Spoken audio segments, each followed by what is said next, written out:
Soyez bénis. Dieu a la réponse à toutes tes questions.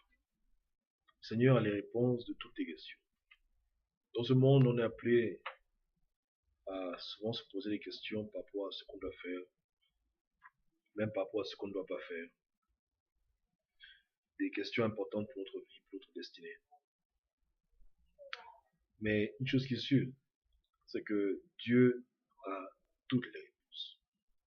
Donc il faut toujours aller vers Dieu lorsque tu as une question que tu as à cœur. Maintenant, Dieu te guidera ensuite vers la source qu'il utilisera pour te répondre. C'est-à-dire que Dieu est libre de te répondre de lui-même, ou de la bouche de quelqu'un d'autre, ou en lisant, ou encore par d'autres manières, etc. Amen. Maintenant, il faut juste apprendre à reconnaître sa voix, du moins la manière à laquelle il te parle, ou du moins reconnaître lorsqu'il t'envoie un message par la bouche d'une personne, ou lorsque tu lis, avoir ce discernement que tu peux aussi lui demander si tu ne l'as pas encore, afin de pouvoir reconnaître que c'est vraiment de lui que vient ce message. Amen. Donc, il faut d'abord aller chez Jésus, et ensuite, Jésus-Christ te dirigera ou te répondra directement, ou t'enverra chez des personnes qui t'expliqueront. L'exemple le plus simple qu'on peut trouver dans les témoignages écrits des chrétiens avant nous, c'est l'exemple de l'Éthiopien qui lisait les Écritures, il lisait Ésaïe, et il lisait un passage d'Ésaïe qui parlait du Messie, et il ne comprenait pas. Maintenant, les Écritures qu'il lisait étaient claires pour les chrétiens qu'on parle de Jésus-Christ dans Ésaïe, mais pour lui, c'était pas clair. Amen. Donc, il était troublé, et Dieu a utilisé quelqu'un, Philippe, pour lui répondre. Amen. Maintenant, on dirait que l'Éthiopien n'a pas lui-même demandé à Dieu de lui répondre, mais souvent aussi, quand Dieu voit que tu as à cœur le désir de vouloir comprendre quelque chose d'important pour ta vie future, éternelle, Dieu souvent peut t'envoyer quelqu'un ou bien lui-même peut te répondre. Mais si tu n'as pas ce réflexe, commence à avoir ce réflexe de demander à Dieu lorsque tu as une question. Avant de demander à qui que ce soit sur terre, même ton propre père ou ta propre mère, tes frères, tes sœurs, ton pasteur, ta pasteuse, ton prophète, demande d'abord au Seigneur.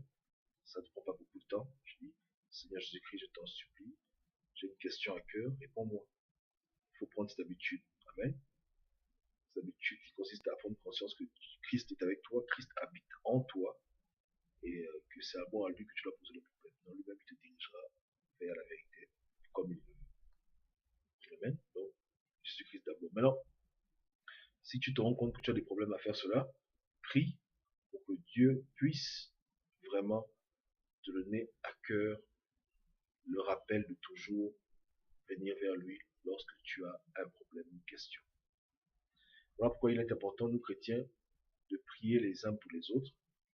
Parce que souvent les gens eux-mêmes ne peuvent pas prier pour eux-mêmes, encore moins prier pour que Dieu leur fasse grâce de changer. Donc nous devons prier pour les autres, intercéder pour eux, afin que Dieu touche leur cœur et que Dieu les modifie. Comme vous le savez, souvent il est difficile de pouvoir toucher son dos. Voilà pourquoi nous avons besoin les uns des autres pour prier les uns pour les autres. C'est important. C'est par la prière qu'on demande à Dieu d'intervenir, même lorsqu'une personne n'a pas à cœur elle-même de prier pour elle-même. Dieu peut te mettre à cœur de prier pour elle si tu es déjà sensible à sa voix, et ainsi Dieu touchera cette personne pour qu'elle puisse aussi être portée à l'écoute de Dieu. Donc, priez les uns pour les autres et demandons au Seigneur toujours toutes choses. Amen. Car il est notre premier confident. Nous sommes le seul confident. Amen. Donc, soyez énormément bénis et en toutes choses, confiez-vous à l'Éternel et demandez à Dieu. Demandez à Dieu. Amen.